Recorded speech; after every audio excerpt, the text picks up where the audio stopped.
Oh, that is so disgusting. He came home and made one for me, and I said, "Oh, I am sorry." What is the first memory you have about wine? Well, probably when I was in college and I decided to stay in my college town for the summer instead of going home to work. Yeah. And my parents were very, of course, not very happy that I decided not to go home for the summer. And so they said, "That's great. You have to get a job and pay for your own way." And I said, "Okay, fine, I'll do it." So I went out and interviewed for jobs, any job. I didn't care. I just needed a job. And I was sharing an apartment with some girlfriends. The rent wasn't much, but I needed to get a job. I wound up getting a job in a very high-end restaurant that had this fabulous wine list. And it was back in this time, it was very unusual to have wine restaurants. And so the fellow who owned this restaurant, the restaurant was across the street from the Capitol. This was in Austin, Texas. And so it was across the street from the Capitol. So all the legislators came there to eat lunch. It was not far from the University of Texas, which was a hotbed of thinkers at the time. And so the professors would eat there, legislators would eat there, and all of the moneyed people in town would come there. And so that's how I first started learning about wine. And so my friends became friends who worked at the restaurant, as that always goes. And some of them knew more about wine than others, and those were the people I hung out with. I did not grow up in a family that drank wine. We never had wine.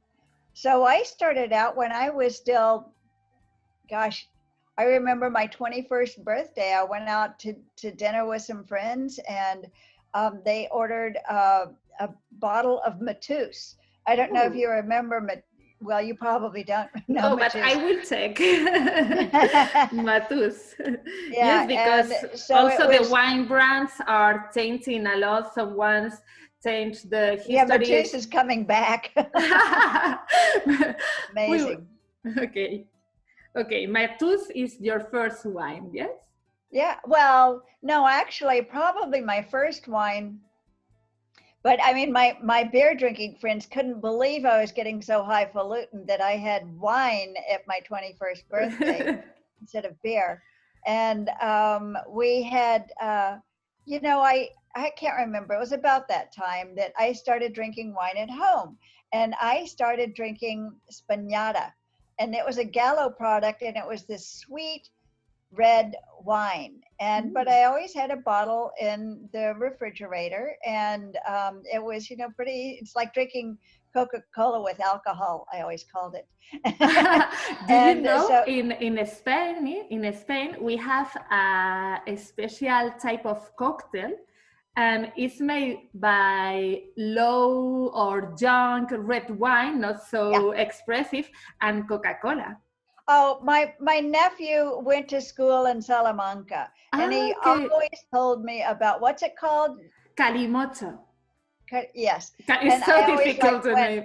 Oh, that is so disgusting. He came home and made one for me, and I said, "Oh, I am sorry, darling." Yeah, but young people in Spain at the university always drink Calimocho. Yes, yeah. Calimocho. That's right. So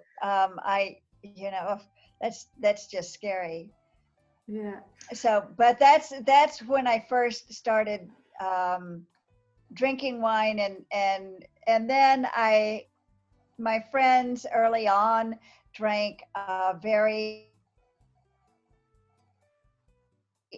expensive French wines. So I was always able to understand that. This is before California was really making much wine other than Tejada, other than Gallo and Carlo Rossi.